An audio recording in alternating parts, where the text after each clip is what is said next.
Hi, welcome, and thank you all for joining us today for this special program brought to you in joint collaboration with Nutritional Therapy for IBD and South Asian IBD Alliance. I'm Kim Beall, a co-founder and director of Nutritional Therapy for IBD, and I'll be moderating today's session.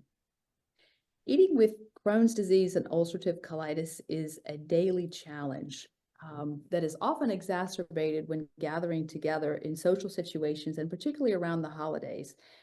And as we're in the season now of many festivals, celebrations, and holy days, such as Holy, Passover, Easter, and Ramadan, we've gathered here together today to discuss concerns that patients and caregivers may have in participating in these holidays, and discuss ways in which we may be able to navigate them to make patients and caregivers feel more at ease. Joining us today are two gastroenterologists, Dr. Gauree Konijeti, who is one of our medical advisors at Nutritional Therapy for IBD, and Dr. Taha Qazi from Cleveland Clinic, as well as two patient advocates, Basmah and Sharan, Khela, who are also team members of the South Asian IBD Alliance. So each of them provides unique perspective on this topic, and so we really look forward to having an engaging discussion with you all. So let's begin by a quick round of introductions. If Dr. Konijeti and Dr. Qazi, if you'd like to start us off, and then followed by Basmah and Sharan, please. Yeah, hi. I'm Dr. Gauree Konijeti. I'm a adult IBD gastroenterologist at Scripps Clinic in San Diego, California. It's nice to meet you all. Thank you for being here. Hi, my name is Taha Qazi. I'm also an adult gastroenterologist at the Cleveland Clinic. It's so nice to meet everybody, and I'm really looking forward to the discussion. Hi, my name is Basmah. I live in Minnesota, and I've been living with Crohn's disease for about 20 years now. And I am a patient education coordinator with SAIA. Hi everyone, my name's Sharan. I'm from London, England, and I have had Crohn's for 22 years now. And I am with SAIA as the lead patient advocate here in the UK. Thank you. And thank you all so much for joining us today. We really appreciate everyone gathering here together today and to share your knowledge and expertise with us. So as we begin, we'd like to start off with a couple of questions for our physicians. We'd like to ask if you have specific recommendations that can really help patients and families to be able to engage in the upcoming holidays and to allow them to practice their cultural beliefs and their religious beliefs while at the same time taking care and managing their IBD optimally. If you all. Yeah, I can start. So I think it's obviously very hard sometimes with holidays and cultural traditions and big gatherings. I think that can create a lot of uncertainty for patients on how they're going to navigate the situation, maybe not having as much control over what they eat. And their disease state from an IBD perspective may vary. Some may be in remission going into these things, some may be in flares, some may have recently been discharged from the hospital or had surgery. So I think on the medical side, it's important to just acknowledge where you are. And to think about how best to take care of yourself. I think my best advice would be to know what your intentions are going into the holidays. What do you want to accomplish? How are you going to take care of yourself? And then have a plan. And I'm happy to delve into the details as we go along. Thank you. So yeah, I think, I want to thank the organizers and sponsors for this wonderful talk. I think, and I truly appreciate the invitation. I'll do my best to provide, some of my experience as well as my expertise on this topic. And Ramadan Mubarak to everybody who is celebrating. It's obviously a wonderful month for a lot of us, but it can be tied to a lot of guilt, a lot of other feelings as well. And I want to hope to really lend a sympathetic and empathetic ear on how we can manage this month and manage our experiences in this month in the best way. Yeah, thank you, Dr. Qazi. Well,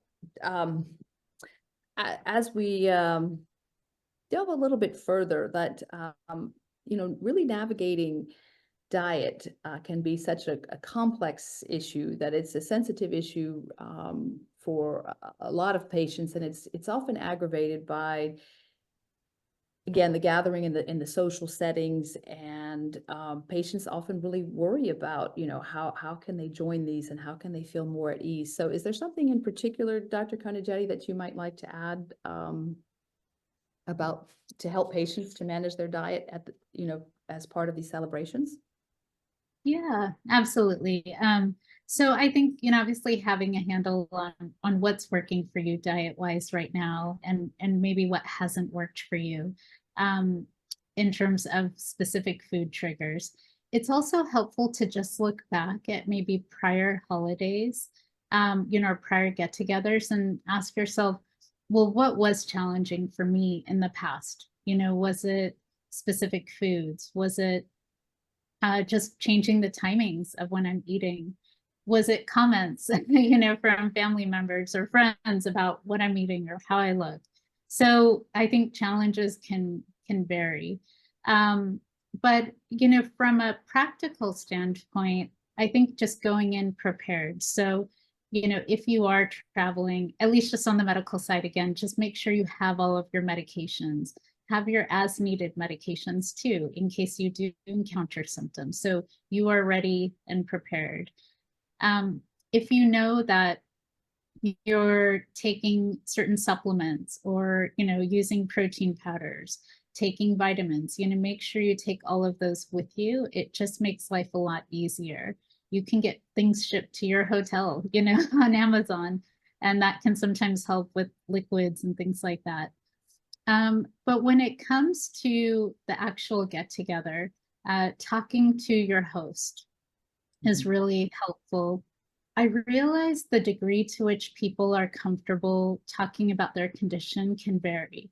And so you sort of have to think about, how much do I really want to let them know? But I need to let them know enough so that they can understand where I am in this process. And maybe that if I'm not eating something, it's not to do with how their food tastes. It's more just maybe something that I can't eat for myself right now. You can always offer to bring a safe dish.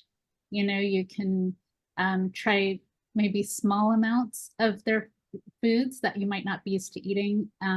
So allow yourself a little bit of food freedom, but maybe not so much that you feel like your symptoms are triggered. My last, advice is, I realize our patients go through a lot. And in some ways, I think everyone's going through something, whether or not it's visible or whether or not it's terribly symptomatic. And so when you talk to your host or talk to those around you about what's going on, I think people will be more empathetic than you imagine, and that might actually help you feel more connected and less alone during the holidays. Those are Yes. good points. Dr. Qazi, would you like to? Yeah, and so, bouncing off of that, I think there's this, in the month of Ramadan, Muslims tend to fast between the daylight hours, and one of the biggest questions I get during this month is, what can we do about the fasting? Can we fast? Is there any way, how can we manage the fasting? How can we manage the time before the fast, and how can we manage the time after the fast? In terms of IBD, I'll first speak to the evidence on fasting and as a factor in this. So I think this is the important part of it. There's 1.8 billion Muslims in the world, and I think there's only 2 studies that I was able to find, especially investigating how fasting affects Muslims and how fasting affects generally the process of IBD. And so, there's one study that was published, or the biggest study that was published in 2022, which was looking at fasting and biochemical markers of inflammation in patients, mainly stool testing and CRP. And it found that in patients who are doing well, there was not a significant difference in terms of the biochemical markers in relation to the month of Ramadan and fasting. There may have been a partial increase in some of the clinical markers in Mayo and some of the scores that we have, but in reality, there wasn't a significant increase. If you look at the data a little bit deeper, patients who were flaring or had higher stool markers of inflammation prior to going into the month of the Ramadan had higher stool markers after as well. So just something to be made aware of. And older patients tend to have higher stool markers or higher surrogate markers of inflammation as well. There's another study that came out, I think, in 2002 in Europe from Iran, looking at the quality of life of patients during Ramadan, and found that patients who fasted actually had a better quality of life. Now, I want to highlight two major important points in that study. There was no objective markers tied to the study. And this was a study, you know, where it's following patients over the course of 2 years. And there are a lot of benefits that people get from being in the month of fasting that are not necessarily related to fasting itself. And I do want to highlight those things as well, so that in many ways we can extricate a lot of the things that centralize our focus on Ramadan, the not eating, the diet, the nutrition, and what we often get from the benefit from Ramadan, which is oftentimes the benefit of community, the benefit of gathering together, the being with friends and family, which can often be very, very important. So there are things, you know, so from this data, what I will say is that it appears to be that patients can safely fast during Ramadan if they have, for one, are in clinical and biochemical or endoscopic remission. And obviously you should speak to your medical provider, but there are ways to sort of have these conversations, and being proactive is very, very helpful. And there are things that you can do both pre and post fast to really help out in terms of sort of really managing managing symptoms during the course as well, and managing fluid intake and things like that. So, you know, first off, and I tell this to all my patients when I have these conversations as they start Ramadan, is to know your body, and to really sort of understand, you know, that in many ways we know our medicine, we know how to take care of you, and we know how to provide some medicine, but you know your body, you know what you can get into, you know what may not be ideal in the situation where you're fasting for 12, 15 hours in a day. When you are able to drink, whether it be in the early parts of the morning, sahur, in the end of the day, iftar, really hydrate yourself with electrolytes, water as much as you can. Eat a diet that you think is healthy for you. So, you know, try to avoid things that can be problematic for you in many ways. And if you have to break your fast, and this is really important because oftentimes there's a lot of guilt tied to this, if you have to break your fast, don't be disheartened. This is not something that oftentimes you can manage in many ways when you're feeling sick or ill. If there are other ways that you can be involved in the month without fasting, and you can't pressure yourself, try to do that. Try to help the people who are fasting. Try to help those ones around you. Try to be a part of the community aspect of it, which we know there are benefits from, as I told you in one of the big studies that was sort of studying this. And then lastly, speak with your doctor and sort of really go into this with a plan, understand that there's a lot of community that can be derived from these conversations and these situations. And then lastly, I think I should probably highlight situations where you shouldn't fast as well, because I think there are cases where it may be really helpful to understand where you shouldn't fast and where it not be ideal to fast. And these are general buckets that I tend to use in my office, in my clinic. So if you're prone to high fluid losses, diarrhea, ostomy output, fistula output that are really significant high, and are unable to maintain that fluid output even when you are able to, when you're not fasting, it probably is not a good idea to fast, and it's probably not recommended that you should fast. If you're severely malnutritioned, or know that you're malnutritioned, or you've been told that you've been malnutritioned and require increased supplementation and nutritional support, probably not a good idea to fast in those situations as well. If you have severe or very active disease, or on medications that are trying to rescue your therapy or rescue you from inflammation, I would recommend not fasting in those situations as well. And if you have to take medications multiple times during the day, or need medications orally over the course of the day, or hydration orally over the course of the day, or nutritional support over the course of the day, I wouldn't recommend fasting. And we'll always consult with your doctor, consult with your nutritionist, consult with your providers, and consult with your leaders in faith in these situations as well. I'm only speaking about fasting when it comes to Ramadan, but there's also fasting in other faiths as well that are really, really important. And in many ways, this is something that sort of transcends a lot of our sort of cultural aspects. So those are my large main scale conversations that I wanted to have and really wanted to sort of put out there. And I'm hoping that that's beneficial to many of the folks out there. Thank you, Dr. Qazi. That's really a wealth of information that you've provided to really cover that topic so well, that just to summarize, it sounds like patients can safely fast, but they should really speak with their physician prior to doing so, because it can be very patient specific, and that there are certain situations in which it may not be advisable for some patients if they're malnourished, like you said, if they're having high ostomy outputs, or are just having more active disease. So it's very patient specific, but it's good to know that that patients can safely participate in that when they're in a good place. So thank you so much for that. Are there any other special considerations that we might want to discuss here with our clinicians before moving on, like patients who are using exclusive enteral nutrition during this time, or partial enteral nutrition, or TPN? Dr. Konijeti, would you have any thoughts for additional information to share with them in regards to participating in cultural events? Yeah, I think those definitely make it more challenging, because oftentimes patients are having flares or maybe have lower states of nutrition where they need these forms of dietary support, not just for nutrition, but even maybe as a form of therapy. So again, I think like Dr. Qazi has also said, sort of knowing where you are and having a plan is really important. It's helpful to talk to your provider about whether there's any flexibility in those approaches over the holidays. For example, could you have, a few bites of something? Could you have a meal? Maybe you could start transitioning from EEN to PEN, for example, with part of your diet coming from whole foods.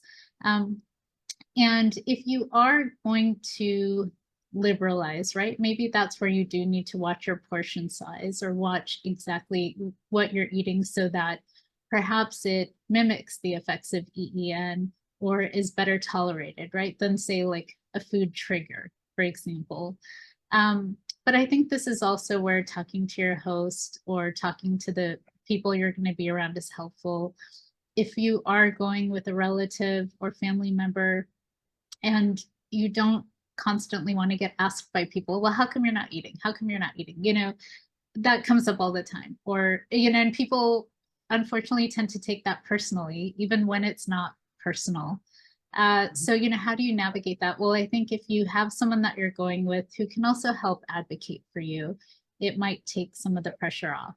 If your host knows in advance, it may also just help avoid those types of challenges.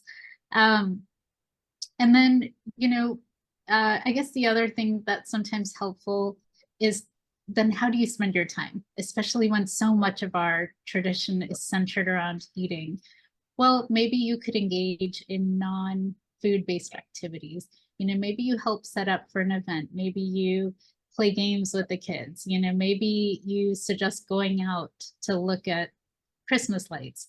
Maybe you're doing more of the crafts or putting together gift baskets. Whatever it is, you can find ways so that you're not constantly feeling left out from the eating part, but maybe focusing more on how you can engage in a different way. Yeah, those are super helpful. And I look forward to engaging Basmah and Sharan more on this topic, because I know they have a lot of personal experience that, can also really, I think, help patients a lot. But before we move on to that, Dr. Qazi, is there anything that you would like to add in terms of, EEN and PEN and these other, special considerations they have? I think Dr. Konijeti really did hit it on the head. I think there's knowing your body and knowing what you can and can't do is one of the most important things. And then really understanding that when so much of your culture is tied to eating and food, it can be really tough. So having those conversations beforehand with the host or with the team or with the family, or just saying, today I may not be up for it today to a certain degree, to have those things are things that are really quite vital.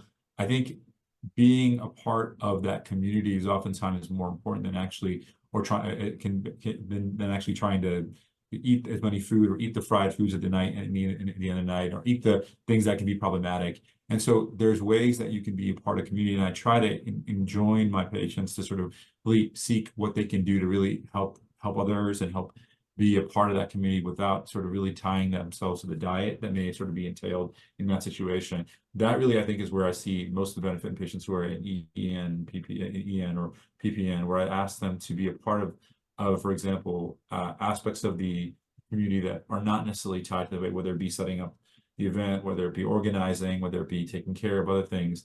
And I think that can be a really worthwhile experience for a lot of our patients. Oh, really great points that, it's so important to really be more a part of the event and not so much, focused on the food or partaking in the food, that shouldn't keep people from participating in the manner that they're able to. Those are such great, important take-home messages from this, to allow more to participate in the ways that they're able to. So this is a perfect time for us to really transition and to have Basmah and Sharan really share more of their experience with us, because they just really offer such knowledge and experience from personally navigating some of these cultural holidays. So let's dive in there. Basmah, would you like to start first? Yeah, absolutely. So I just wanted to say also Ramadan Mubarak to everyone. And Ramadan is the 9th month in the Islamic calendar. And since we were kids in Islamic lessons, we were taught the main way to practice is by fasting. And a lot of us did it way before we were required to do so. For instance, I started when I was about 8 years old. I just wanted to join the rest of my family in doing it. And so as my Crohn's disease became more severe, it was very difficult for me to come to terms with the fact that I couldn't fast for the first few years. My family encouraged me, saying that it was okay not to fast, but in my own mind, I felt like I was a failure. I was very guilty. There was a lot of fear of missing out on what everyone else was doing. And I did not have as strong of a foundation of the Islamic religion as I do now. And so it took a lot of internal monologues, pep talks to tell myself, okay, what are some of the things that I can do? I can focus on my prayers, reading the Quran, finding ways to improve myself over time. And so, one of the harder things, honestly, also was trying to figure out food, even though I couldn't fast, how to how to talk to hosts and talk to other people about my dietary restrictions, because I didn't want to talk about my health issues a lot, but unfortunately, we had to. I would say that people genuinely want to help, and they want to be able to feed you. And so I think over time it just got easier, but it took a long time to get to where I am now. Thankfully, I am in remission. And now the main challenge is to think, okay, how many days I can fast without overdoing it, or in what kind of foods can I eat without feeling so crummy the next day. I have to kind of stay away from fried foods a lot. So I'm still kind of navigating that a little bit, but it's getting easier over time, I would say. So yeah. Great. Thank you for sharing that, Basmah. I think that will really be insightful to a lot of people that really struggling with a lot of the same thing, and that's what we often find when managing Crohn's disease and ulcerative colitis, whether we're patients or caregivers, just really a lot of guilt, and that's just another aspect of it that you so nicely shared, and how you were able to navigate that and to find a good balance and something that can work for you. Sharan, could you please share with us some of the experiences and the challenges that you've had? We look forward to hearing more from your experience and the knowledge that you can share with us. Yeah, sure. Thank you. So for me personally, when I come from a sick background. So growing up, I think the biggest challenge was just not feeling like I could open up about my condition. I'd never really heard anyone talk about, their personal health. So I felt like I needed to keep it to myself. And I feel like you show up to events putting on an act. Even when I was in a flare, I would pretend that I was completely fine. And I would just eat whatever was on offer, because I didn't want to offend anyone. Food is such a big thing, and food hospitality in South Asian community is a huge thing. If you refuse food, like both doctors mentioned, it can come across as if you're offending the host, like, why aren't you eating, or is it not good enough for you? And for me personally, with my weight, I've always been slightly underweight. So that was another concern. And people would always make comments that, oh, are you not eating because you don't want to gain weight? Like, is that why you're not, picking up any of the food that's on offer? So then that would always kind of play on my mind, and I would force myself to eat to make sure that I wasn't getting those comments. So it was tough growing up trying to navigate around that. But I think over time I've been able to, put myself first and really understand that, I need to be comfortable in these settings. And I think it's just really accepting what you're going through and opening up to the people around you and trusting them that they, like Basmah mentioned, they do really want to help.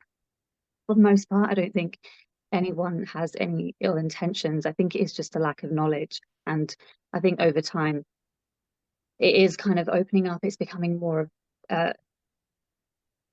it's more accepted that we can talk about our personal health issues, and there isn't any kind of, I mean, it's still there to some degree, but I do feel more comfortable that if I'm going to like a family get together, and there's like a religious holiday or something that we're celebrating together, that I can say ahead of time, look, I will either say that I've already had food and I'm going to come in and enjoy the company because I want to be there, or whoever's hosting will say we'll accommodate to you and we'll get you whatever you can eat.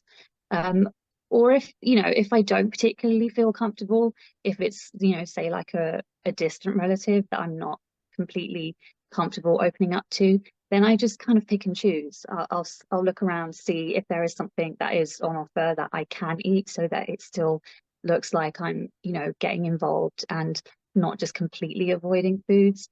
Or I just I'll like have a drink or something that works for me. And in more of like a if we go to the Gurdwara, they do offer longer food there as well, and I do the same thing. I'll pick and choose things from what's on offer that I think will work for me. And I'll just, because I'm surrounded by family whenever I do go, generally there aren't comments. I remember when I was a kid, some like aunties or uncles would come up to you and say, oh, your tray's empty, like why aren't you having longer? And it would make me really anxious, because I would think, okay, maybe I'll go and get more. But then the only person hurting in all of this is the patient.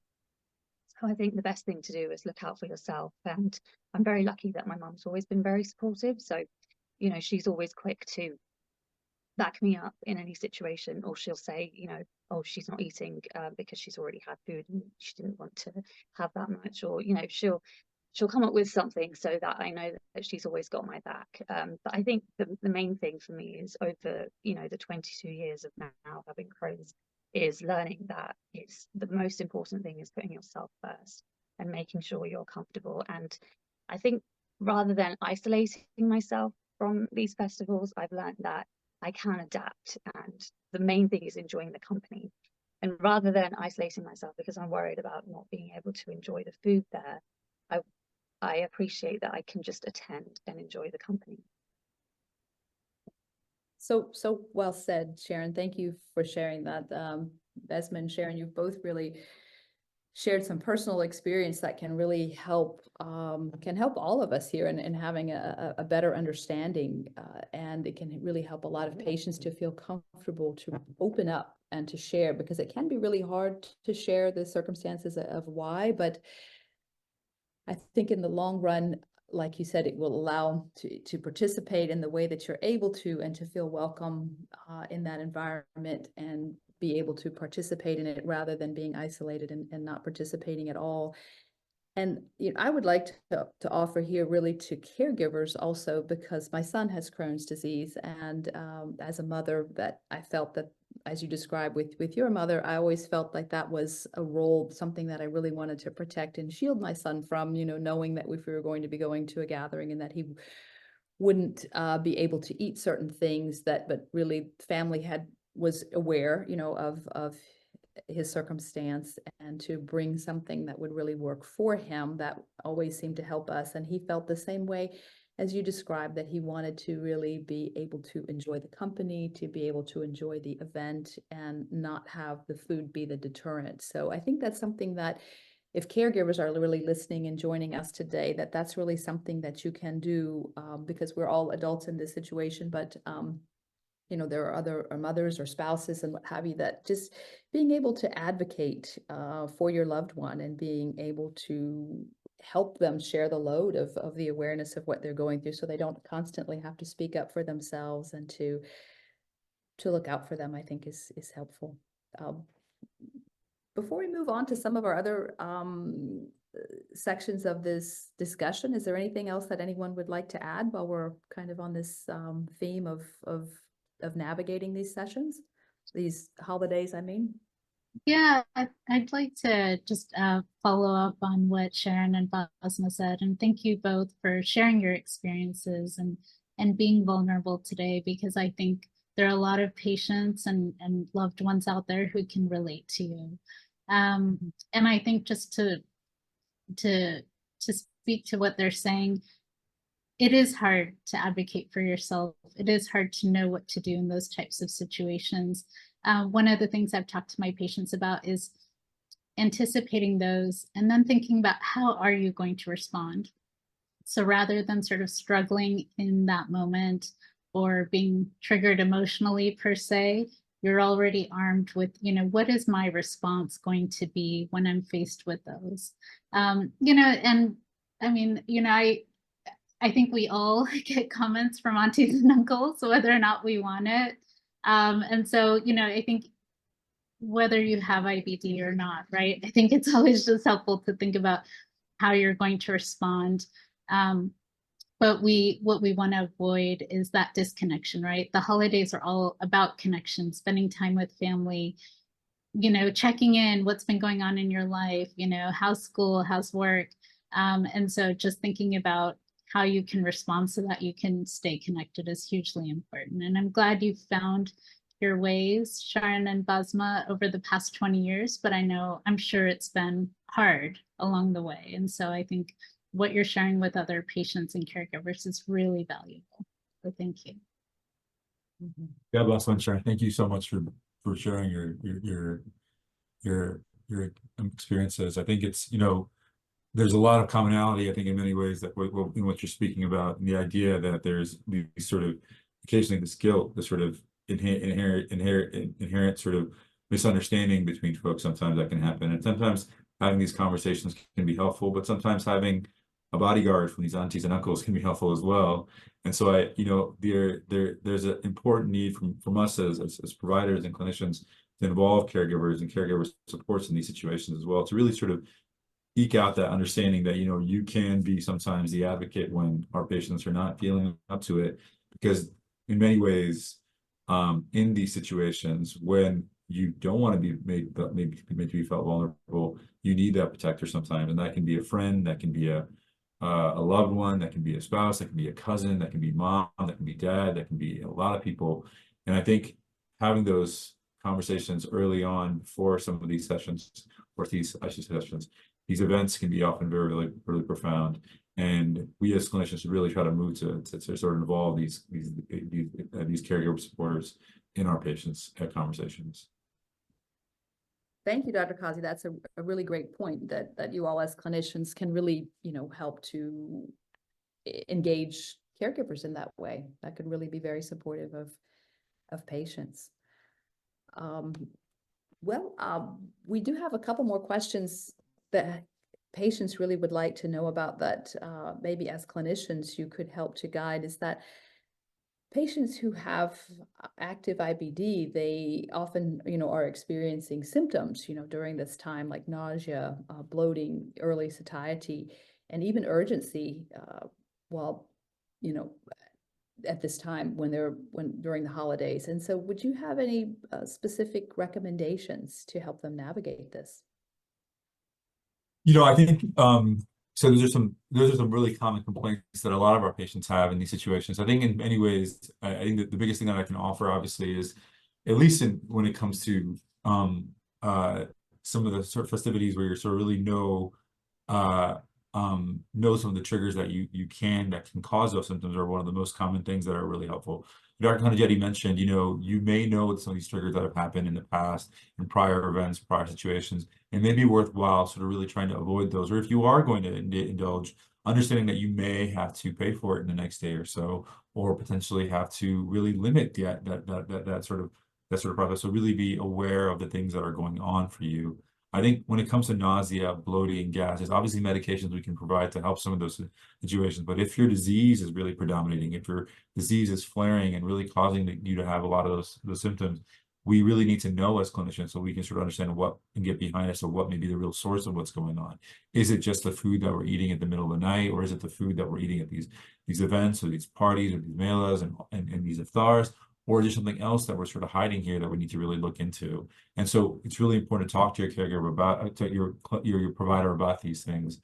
And then lastly, I think understanding your body and really knowing what you can and can't take in during this month or this week or this year or this date is really one of the biggest things that I think I really work with my patients to sort of establish. That often is in the context of a medical home like we have at the Cleveland Clinic, the dietitian, the GI psychologist. It really allows us to sort of get to the idea as to what is it about the food, what is it about the diet that really is is a source of anxiety, the source of symptom mismanagement and sort of misalignment in issues.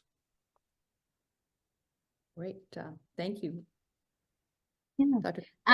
Yeah, I completely agree. I think to add to that, knowing what's worked for you when you do have those symptoms is important. Sometimes it's not even just the food, right? It's the stress, it's the travel.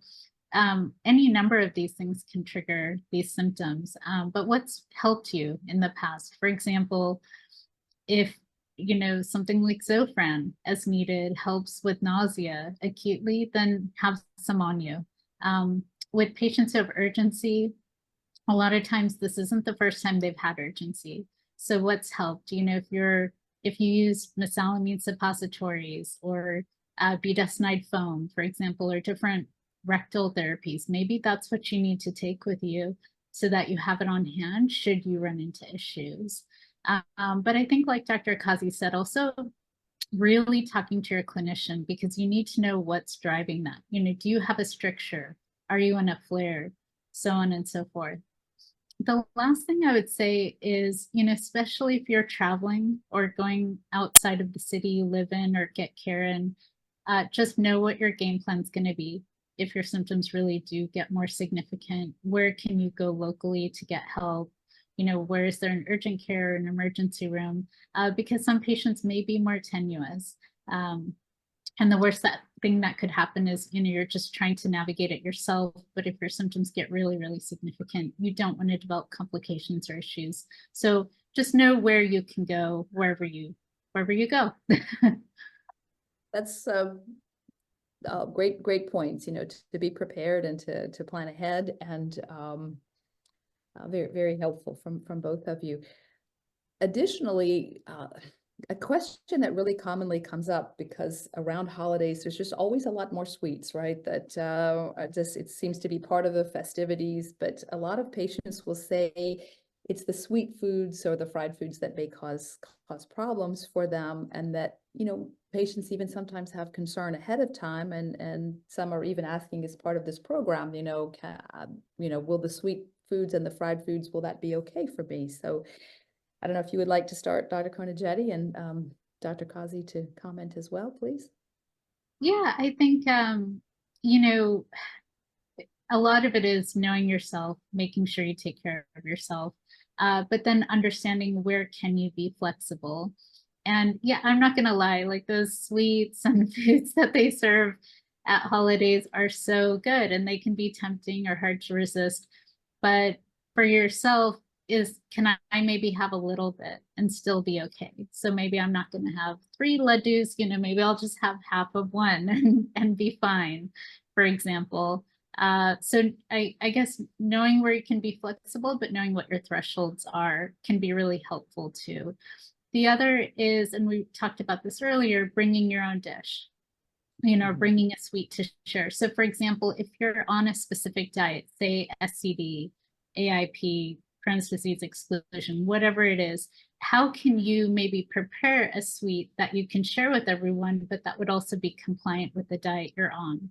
And sometimes that can be really helpful, and also just showcase a skill, or have another sort of creative way in which you can engage in the holiday with your family, but still have something that works for you.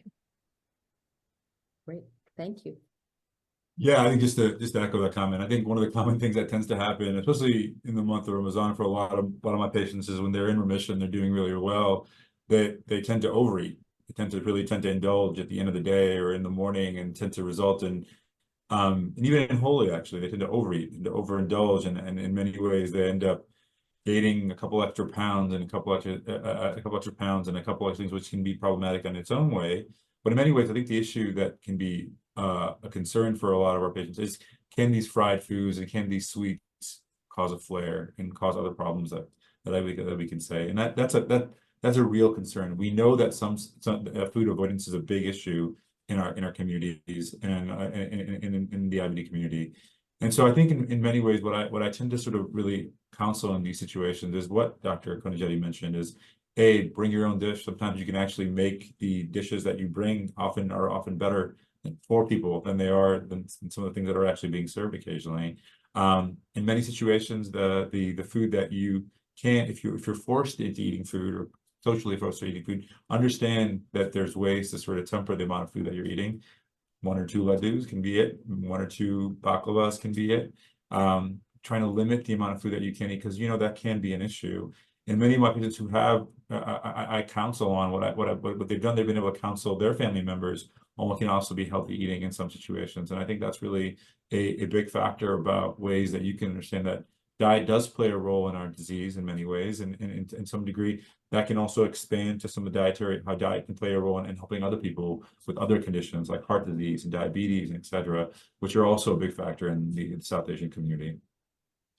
Thank you, Dr. Qazi, and really great suggestions by both of you, Dr. Konijeti and Dr. Qazi. And I must admit that resonates with me quite a bit, and I'm sure with many of our audience members also, that one of the take-home messages was moderation, and the second one was about not really denial or not having the items, but really it could even be about substitution.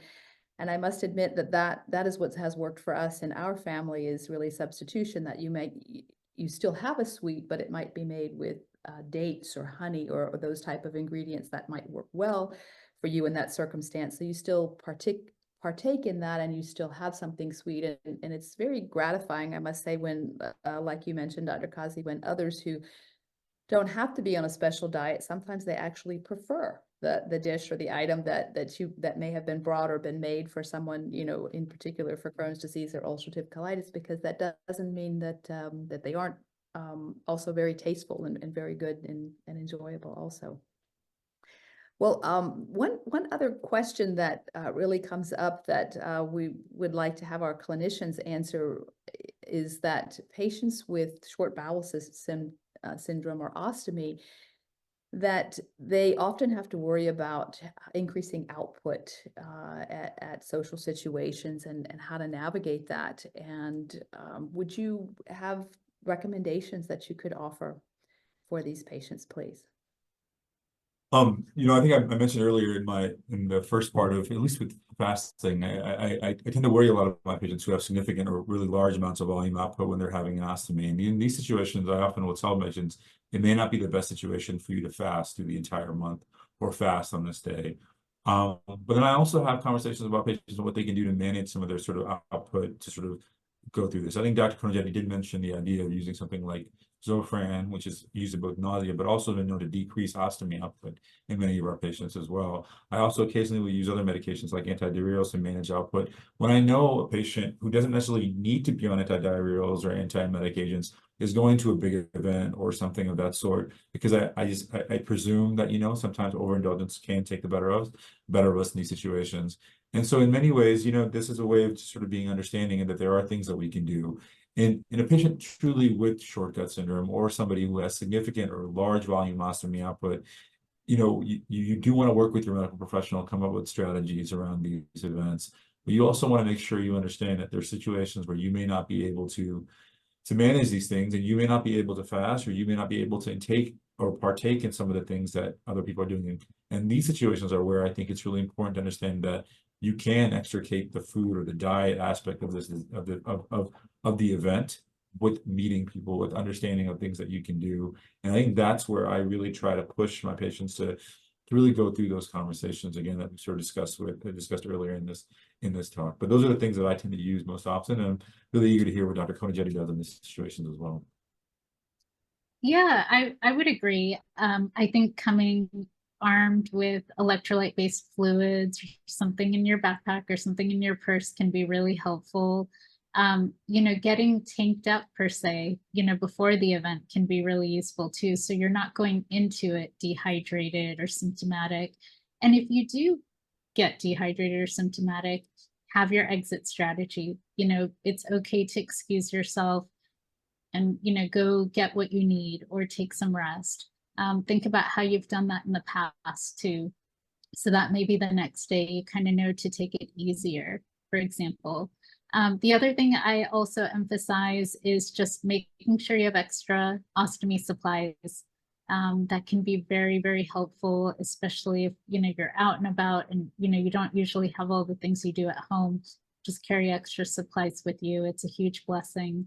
And then I know some patients who carry like little tiny bottles of deodorizer and things like that, just because you may be in a situation where you need to empty your bag and you're at a guest house, or maybe you don't have an ostomy, maybe you have a J pouch or you're going more frequently. There's little tips and tricks and things that people do to navigate those situations, I guess, without it necessarily being super audible or having it smell or things like that. So hopefully that helps. Yes, thank you. Thank you for that. And we would like to discuss a little bit more about how patients can really help navigate the social settings and communicating with family members. And I think we touched on that a little bit in the earlier part of the conversation, but Sharan and Basmah, we'd really like to have you maybe expand on that a little bit for us about how patients can engage in those discussions in advance. Sure. I think for me personally, I choose to just go with honesty now. I see it as an opportunity to educate my relatives or anywhere I'm planning on attending, rather than being so secretive and like standoffish like I used to be growing up, and as a all through my teenage years.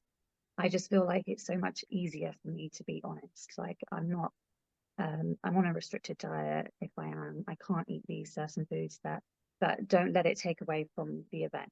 Don't make this all about me and my diet. I'll be fine. I can accommodate to what is on offer, or I'll bring my own dish, or I will eat before the event, or I'll eat after. So I just find ways to kind of accommodate, because I don't want the main focus of it to be like, oh, Sharan's not eating. Why isn't she eating? What can we do to, fix that? Instead of that, I would rather just enjoy, the event, any social gathering that we have, and accommodate according to that. If it's, for example, if we're all having takeout, then I'll ask for something that does work for me. So I think just being completely honest has worked wonders for me over like in recent years, as opposed to putting myself in situations that might hurt me, might trigger symptoms, which it has done in the past. I've overindulged on so many occasions, and then I'm the one who suffers. I spend a week with really bad symptoms, and it's just not worth it. So I think for me, it is just being honest. And over the time, I think my relatives have become more understanding of IBD as well. So it helps for them to learn, about this condition and how it can affect us, and how the importance of diet in IBD, I think, which is still kind of not everyone thinks diet affects it in the way that it does. So being able to have those conversations, I think, has really helped for me. Yes, thank you, Sharan. I think as we said patients and caregivers really want, and family members want to support, and sometimes we have to help educate them about how they can do that. And Basmah, can you maybe comment on that as well? Maybe. Yes, I mean, Sharon took all the words right out of my mouth. I also live by honesty and education now. Like I said before, you know, family and loved ones, they genuinely want to know and help you out. So I don't eat foods that I can't anymore. I just say, you know, these are my food restrictions. If I eat this, I will feel horrible the next day. And they've been more understanding over the years. And I would also say now that I'm at the age where all of my friends are kind of taking over the iftars now. And I feel like we're much more understanding in general about food restrictions. And so everything is a potluck these days. And so bringing your own safe foods, and people are labeling what's in them, and it's become so much more easier to navigate. But yes, I thought with honesty and education goes a long way. So. And I would also like to, I would like to also add, we were talking about what could happen if you do overindulge or you eat something you shouldn't. I always have something in the freezer, like broth or a safe food that I could eat for like the next day, just to kind of reset myself. And yeah, so. Wonderful. You both are just a wealth of knowledge and experience, and really encourage patients to really come forward and to find their voice in this space, which is so important. And I think we can all do more to help normalize that that patients with Crohn's disease and ulcerative colitis, they have dietary needs and they do eat differently, and that's okay. And it really is becoming more so, as you mentioned, food is more often labeled, that a lot of people have sensitivities and allergies with foods, and just to normalize what's in the food and the ingredients, and it makes everyone feel more accepted and included. And along those lines, Dr. Konijeti, are there certain resources that you could recommend to help patients with their meal planning for the holidays, as well as for mental health resources during this time? Yeah, there's a lot of great resources. So importantly, you know, you're not alone in this journey. There's a lot just through social media in terms of patients, you know, who have their own websites. There's the Crohn's and Colitis Foundation. They have an excellent section on diet and nutrition, as well as mental health resources. There's Nutritional Therapy for IBD, which Kim runs. A wealth of knowledge for providers, caregivers, patients alike, has a lot of data on there, but also just practical ways to navigate diet in different situations or based on your disease state. There are also other sources. The United Ostomy Association of America has a lot of great information. So for patients who may have an ostomy, have had a total proctocolectomy, I think that that's really useful. You know, at our site, we do have like a local website related to Scripps that has a list of especially local mental health resources, and so where to get support. And then I think, you know, otherwise, just like Sharan and Basmah have said, just knowing your triggers and planning for them. And so just going in prepared, I think those will help patients the most. Yeah, I think I echo those same resources. I think those are all things that I've used. The Crohn's and Colitis Foundation website. There's multiple apps that you can use for mental health in these sort of times as well. A lot of conversations. I think also this is a good time to lean on family and friends as well. I think this is a great experience, I think, for us, but I think also to remember that this is a community that you're working with, and so this is a situation where if you feel like you can be vulnerable to family members and friends, this is a great experience that you can sort of have those with them about not only from an educational perspective, but also just from an understanding of disease state and disease management. Yes, thank you. Well, I know our time is starting to get close, but really an important topic that we would like to be able to get to and include in this discussion is that we may have physicians joining in on the conversation today. And so Dr. Qazi and Konijeti, we would really like you to be able to offer maybe some advice and recommendations for your colleagues in terms of how they can interact with their patients and empower them to have discussions, you know, with their providers about cultural considerations and participating in holidays. So we can start. Yeah, I can start. I think the one thing I've come to realize is sometimes it's key to sort of have an open mind and to certainly understand that we live in we don't live in a monolith. We have people from different cultures, backgrounds, and ideas. And so really to make a connection with some of our patients, I often sort of use, some of my patients are fasting this month, and some of my patients are doing this, and some of my patients are doing this. And so in many ways, when I can connect with my patients in that way, it's often really helpful. Getting to their level is often really helpful as well. Sometimes the separation of being on the computer and typing is not ideal. And so really sort of being in the proximity of the patients, really taking to know them, something that I find to be really helpful to sort of really make that connection. But I think in these situations, it's often really important to keep an open mind and understand that, you know, we don't know everything about this disease, and we don't know everything about our patients. And this is a great opportunity to learn a lot.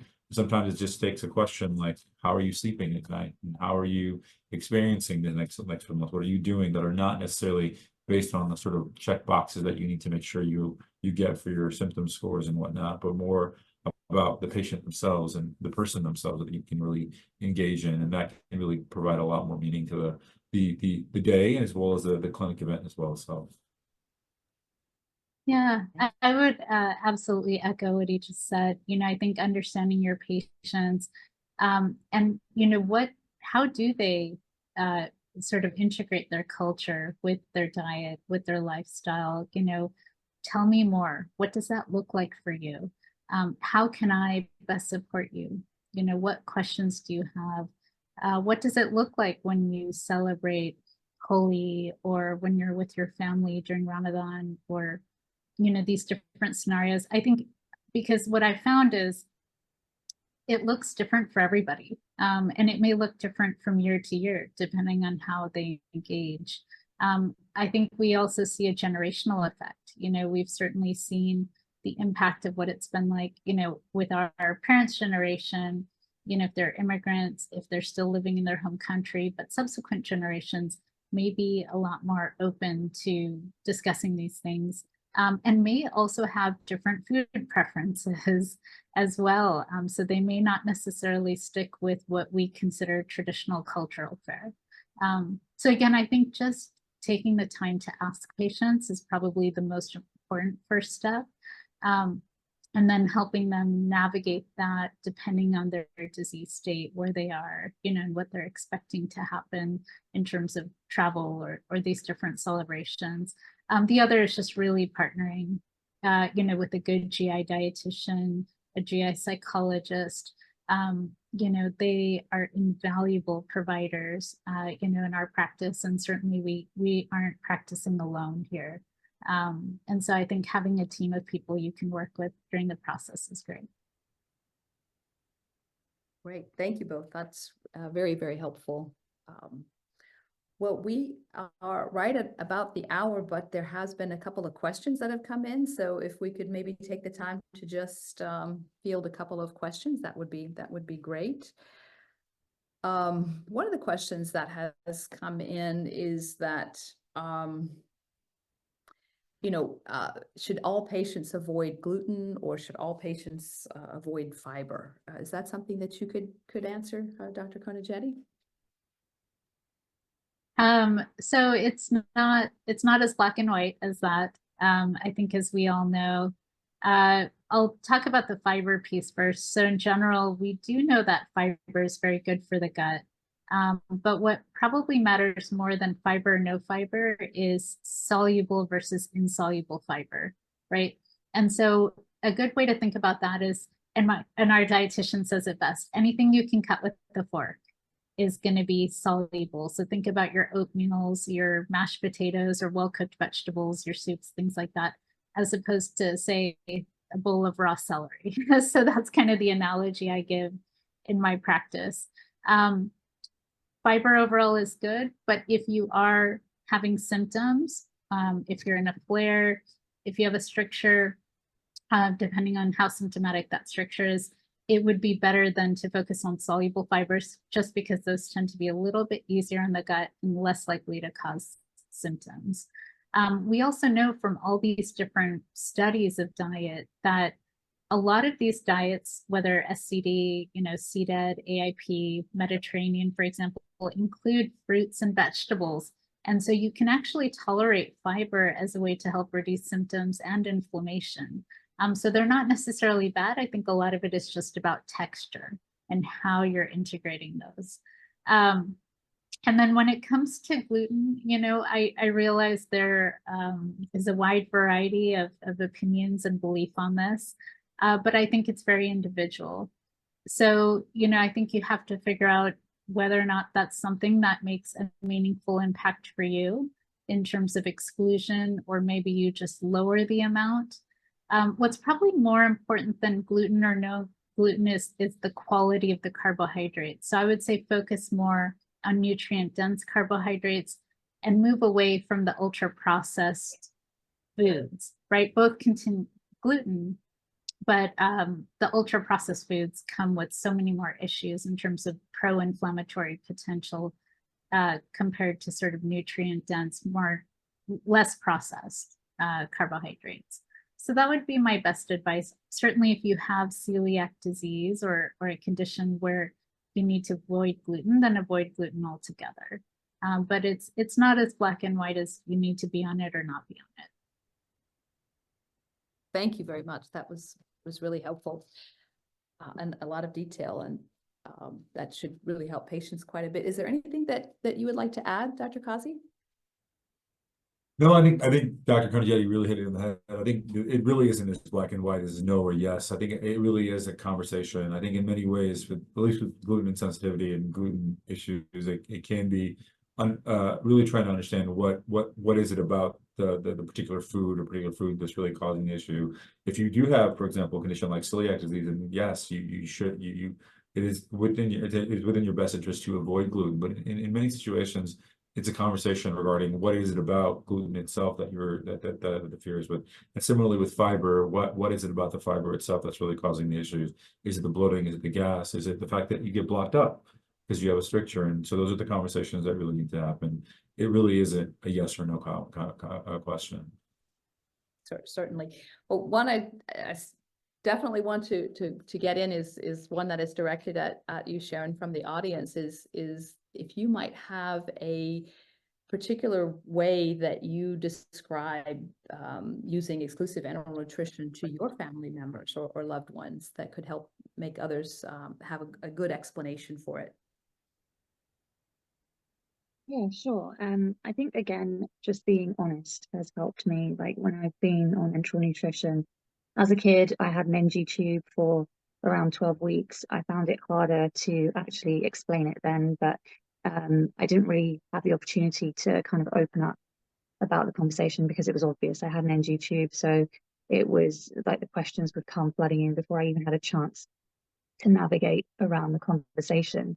But as I've gotten older, if I do take enteral nutrition or when I need to, I just, go through the fact that I am on a restricted diet and I need to make sure that I'm getting all the nutrients that I need.